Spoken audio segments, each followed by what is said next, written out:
आज कानपुर में कार्यक्रम का दूसरा दिन है और आज मुख्य वक्ताओं के रूप में प्रोफेसर लक्ष्मण यादव जी आए हैं, बुद्धविद मुसाफिर जी हैं, सुनीता बोस जी हैं। इनके वक्तव्य से आज की जो कानपुर की जो जनता है वो लाभान्वित होगी। मेरे साथ सीधे सीधे लक्ष्मण यादव जी जुड़ रहे हैं। लक्ष्मण जी, क्या वजह है जो इतने ही कम समय में जो लोकप्रियता अच्छे अच्छे नेताओं को, अच्छे अच्छे सामाजिक कार्यकर्ताओं को नहीं मिलती, आपको बहुजन समाज के बीच में मिली है?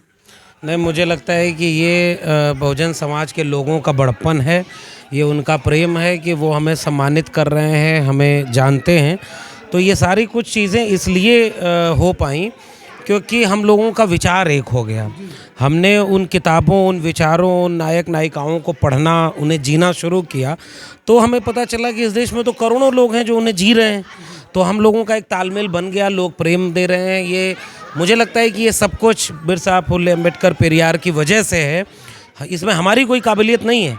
हमारे महापुरुषों ने जो लड़ाई लड़ी उसे हम जीना चाह रहे हैं। तो ये सारे लोग, लगता है कि हाँ, हम सब लोग एक रास्ते के हैं, इसलिए लोग बुला रहे हैं, लोग प्रेम दे रहे हैं। मैं बहुत शुक्रिया अदा करता हूँ उन सारे लोगों। बहुजन समाज के जिस तबके को आप जगाना चाह रहे हैं, खासकर मैं बात करूँ ओबीसी की, क्योंकि आप भी उसी वर्ग से आते हैं, तो क्या समस्याएं आपको लगती हैं कि ओबीसी अंबेडकर को क्यों नहीं पढ़ना चाहता है, या क्या वजह है जो उनके दिमाग में पेरियार, अंबेडकर, ललन सिंह यादव, इनको दिक्कत हो रही है समझने में? नहीं, देखिए, ओबीसी के साथ संकट ये रहा कि ओबीसी की जो सामाजिक आर्थिक स्थिति थी समाज में, वो उस तरह से नहीं रही जो दलित समाज की रही। ताकतवर हैं आप, सवर्णों के जैसे, आपके राजवंश थे, आपकी ज़मीनें हैं। तो एक बात बताइए कि आज़ादी के बाद आपके जज क्यों नहीं बने, प्रोफेसर क्यों नहीं बने, डॉक्टर, इंजीनियर क्यों नहीं बने? 52% आबादी में प्रोफेसर 2019 तक जीरो थे ओबीसी के। तो जब ये सवाल मैं पूछता हूँ तब उन्हें लगता है कि हाँ, भेदभाव तो आपके साथ भी हुआ। आपकी भी जाति देख करके अहिर, कुम्हार, लोहार, बढ़ई, नाई, मोचिन, सब, निषाद, मल्ला, ये सारी ओबीसी जातियाँ, ये कहीं है ही नहीं देश चलाने में। तब धीरे धीरे उन लोगों को लग रहा है कि हाँ, हमारे साथ भी भेदभाव हुआ।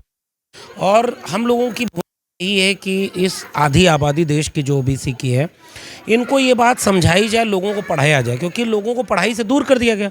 ओबीसी को उनका इतिहास जानने नहीं दिया गया। अब हम लोगों की जिम्मेदारी है कि हम किताबों को, उनके नायकों को धीरे धीरे प्रेम से समझा करके लोगों के बीच ले चलें, उन्हें समझाएं कि हकमारी भी जाति के नाम पर हुई है। आपके देखो, कोई प्रोफेसर, इंजीनियर, डॉक्टर, वकील, जज, ये सब नहीं है। ज़मीनें आपके पास। हमारे यहाँ ओबीसी में बाबू जगदेव प्रसाद एक नारा लगाए थे कि 100 में 90 शोषित हैं, धन, धरती और राजपाट में 90 भाग हमारा है।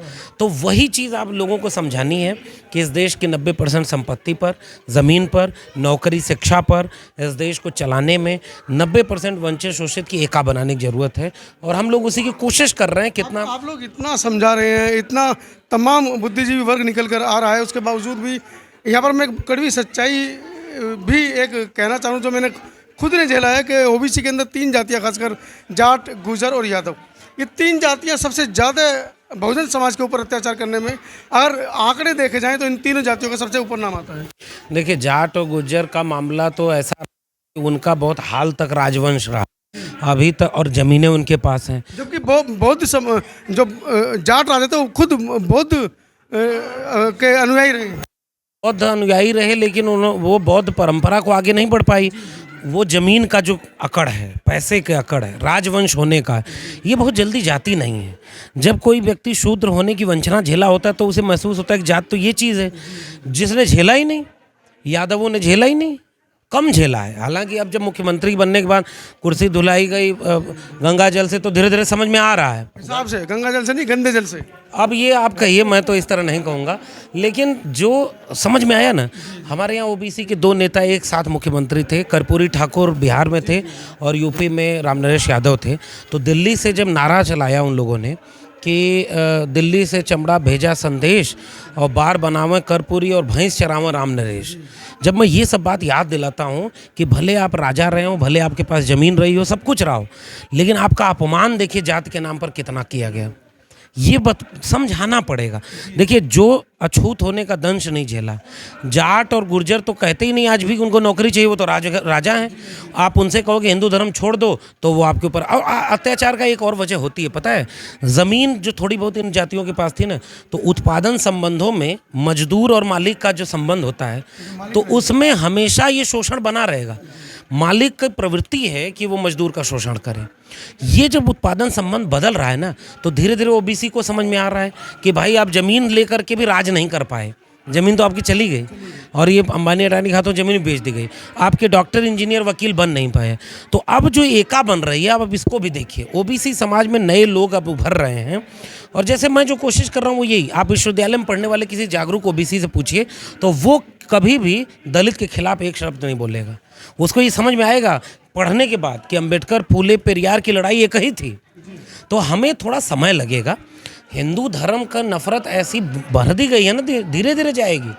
हम अचानक अगर कहें कि आज ही चली जाए, पीढ़ी दर पीढ़ी भरा गया है, तो एक आध पीढ़ी लगेगा उसको जाने में। पेरियार ललई सिंह यादव युवा है, युवाओं से क्या अपील आप करना चाहिए? अपील युवा से अलग नहीं, युवा, नौजवान, वृद्ध, बुजुर्ग सब जड़ों की तरफ लौटिए। आप अपने इतिहास को पढ़ें, अपने समाज में जो स्थिति आपकी है, जाति व्यवस्था जो है, अपने विचारकों को पढ़ें और आसपास जरा नज़र दौड़ाएं कि आज आप कहाँ खड़े हैं। अगर आप भी हिंदू होते, ओबीसी समाज के लोगों को कह रहा हूँ, आप हिंदू की लठैती कर रहे हैं, हिंदू धर्म बचाने आप ही आगे जा रहे हैं। ये अमित शाह का बेटा हिंदू धर्म बचाने क्यों नहीं जाता है? ये सारे नफरती बयान देने वाले दंगाई लोगों के बेटे बेटी क्यों नहीं जा रहे हैं? तो हमारे लोगों को इस्तेमाल किया जा रहा है दंगों में, हिंदू बनाने में, और उसके बाद जब मौका मिल रहा है आपको ओबीसी बना करके हाशिए पर ढकाला। आप बड़े प्रदेश के उप मुख्यमंत्री बन जाएंगे तभी स्टूल मिलेगा। पैसा कौन लूट रहा है? नौकरी किसके पास है? लेटरल एंट्री में कौन एंट्री पा रहा है? अगर ओबीसी आधी आबादी है, ओबीसी हिंदू 340 लोग लेटरल एंट्री से ज्वाइंट सेक्रेटरी बने, तो 340 में आधे से ज़्यादा लोग ओबीसी होने चाहिए थे, क्योंकि वो भी हिंदू, ये भी हिंदू। सारे सवर्ण क्यों भरे हैं भाई? एक भी दलित पिछड़ा आदिवासी नहीं। जब ये सब सवाल आप लेकर जाएंगे, शिक्षा की बर्बादी का, रोजगार की बर्बादी का, तो धीरे धीरे ओबीसी जागेगा। धर्म एक ऐसी अफीम होती है ना, कार्ल मार्क्स से बहुत पहले कहा गया, और बाबा साहब उसकी लड़ाई लड़े, फुले साहब उसकी लड़ाई लड़े। एक आध पीढ़ी लगेगा, धीरे धीरे समझेंगे, और नहीं समझेंगे तो ठोकर खा के, लाठी खा के समझेंगे, जो लाठी हिंदुत्व वाले लोग मार रहे हैं इनके ऊपर।